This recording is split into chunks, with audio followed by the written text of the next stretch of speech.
Hello, habari za saizi, habari za mida. Na kwenye video hii tuweze kuangalia ni jinsi gani ambavyo unaweza kufanya grade and stream settings. Yaani jinsi gani ambavyo unaweza kaweka grade na ukadetermine stream kwa kila kidato kwa ngazi ya ordinary level. Kwa ili kufanya hivyo ni hatua ni zile zile tu, hakikisha unakuwa umeshaingia kwenye mfumo wako na pia unafuata hatua zifuatazo. Kwa mfano unavyokuwa kwenye huu mfumo kama inavyozidi kuonekana hapa, umeona? Cha kufanya utateremka chini, utafika kwenye settings, then utachagua ordinary level, utabonyeza. Ukishabonyeza utaona kuna sehemu ambapo pameandikwa grade and stream, utabonyeza. Ukishabonyeza katika hali kama hiyo utaangalia. Kwa mfano hapa tukiangalia kwenye grade setting, utaambiwa kabisa kwamba kuna grade A, B, C, D mpaka F. Na interval utaangalia kwamba grade F inaanzia 0 mpaka 29, kwamba mwanafunzi atakayepata 0 mpaka 29 basi atakuwa na F. Na atakayepata 30 mpaka 44 basi ni D, na kuendelea kama inavyozidi kuonekana katika paneli hii. Kwa ili kuweza kubadilisha taarifa hizi, kwa mfano unaweza kusema kwamba hapana, kwa mfano sisi 0 nani F inaanzia labda 0 kama jinsi ilivyo na inaishia.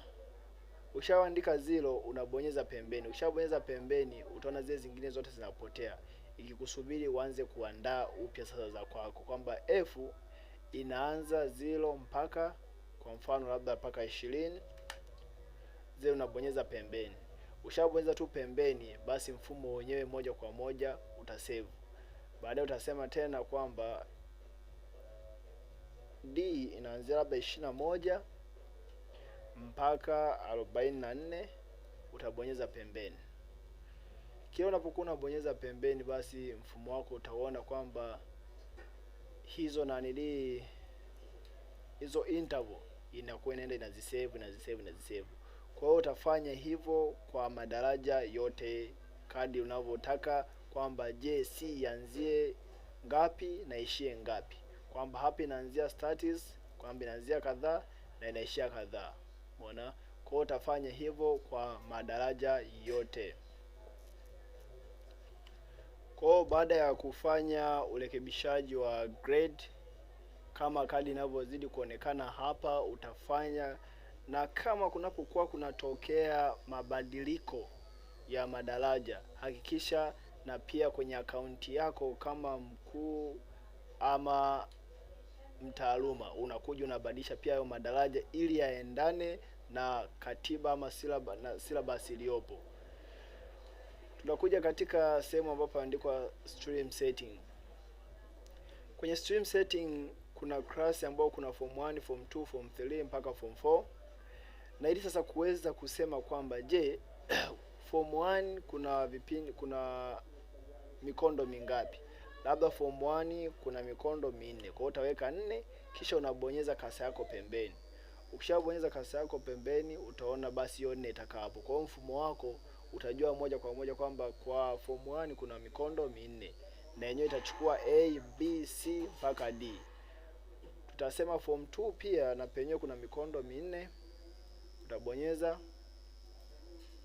Form 3 mikondo 2, utabonyeza tu pembeni. Unaona?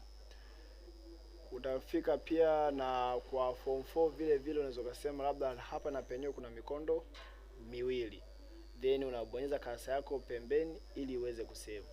Na kwa mtindo huo basi mfumo wako utakuwa unaelewa kwamba kwa mwaka huu form 1 kuna mikondo 4 ambayo ni A, B, C, D, na kwa form 2 kuna mikondo 4 ambayo ni A mpaka D, na kwa form 3 kutakuwa na mikondo 2 ambayo ni A, B, na kwa form 4 pia na penyewe kutakuwa na mikondo 2 ambayo kutakuwa na A, B. Kwa hiyo hivyo ndivyo ambavyo unaweza kufanya usajili wa madaraja na mikondo kwa ngazi ya A level. Kwenye video inayofuata tutaangalia ni jinsi gani utafanya usajili wa madaraja kwa ngazi ya A level. Asante kwa kunisikiliza. Usichoke kufuatilia mfululizo wa video hizi, na pia usisahau kusubscribe, kushare na kulike video hizi. Karibuni, asanteni.